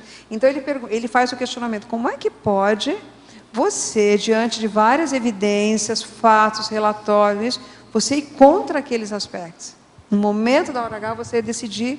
Então, é isso que ele chama de decisão associações erradas, né? Associações de ideias erradas. Então, e às vezes a gente usa esse raciocínio, porque às vezes você tem uma série de evidências. Por exemplo, você quer evidência maior? Na época que eu trabalhava lá fazia o estágio no Hospital Salgado Filho, no Rio, a gente atendia numa ala que a gente dava orientação para jovens, para não engravidar, nada disso. A gente dava orientação para poder evitar a gravidez. O que elas faziam? Não usavam preservativo, porque ela acha que, no caso dela, não vai acontecer. Gente, isso é uma coisa dessa ordem. Porque você mostra com todas, né? Olha, não pode, porque você tem, mas você não pode calcular, porque você tem risco. Ah, não, mas todo mundo usa, mas comigo não vai acontecer. E acontece com a pessoa. Então, esse é um raciocínio que foge à lógica e depois a pessoa engravida. Engravida, não tem... Quer dizer, você explica, está tudo lá, matemático, né? Olha. Acaba furando. Certo. Temos tempo ainda? Marília, na sua listagem, vou retornar àquela questão da memória no item 22, que você diz assim, memória, o binômio fragmento mnemônico, raciocínio holomnemônico. O que você está chamando de raciocínio holomnemônico? Tá, eu acho que aqui eu quis chamar a atenção assim,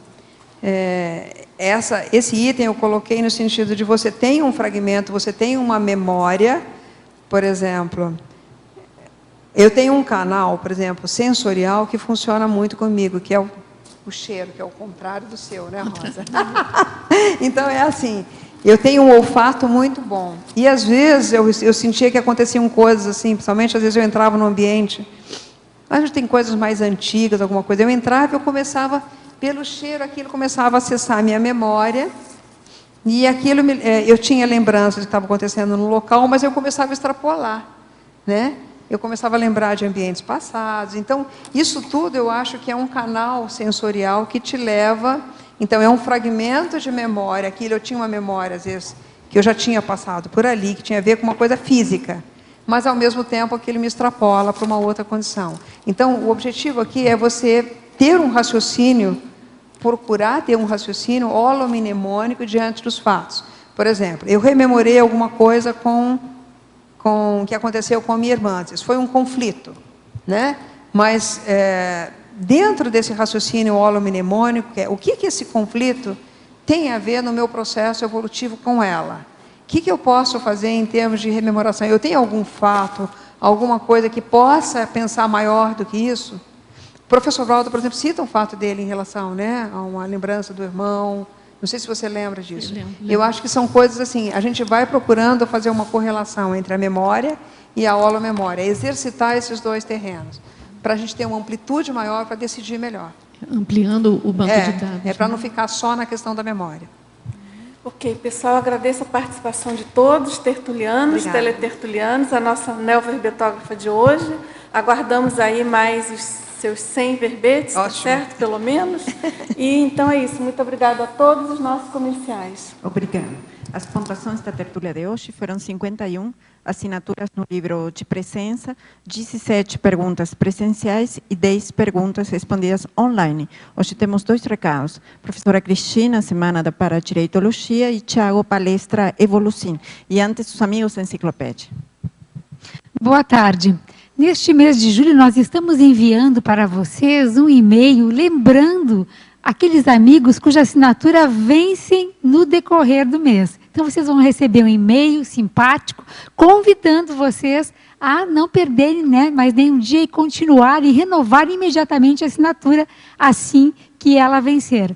E convidamos aqueles que ainda não são amigos que possam estar, né, sendo um mecenas cosmoético deste mega empreendimento gesconológico da CCC e Enciclopédia, e que vocês já sabem, é o programa que mantém financeiramente este tertuliário, o Holociclo e Holoteca, bases fundamentais da própria enciclopédia. Então, vocês podem entrar em contato com o CAEC, no telefone 45 35 25 26 52, e quem está por aqui é só passar na recepção do CAEC. Muito obrigada.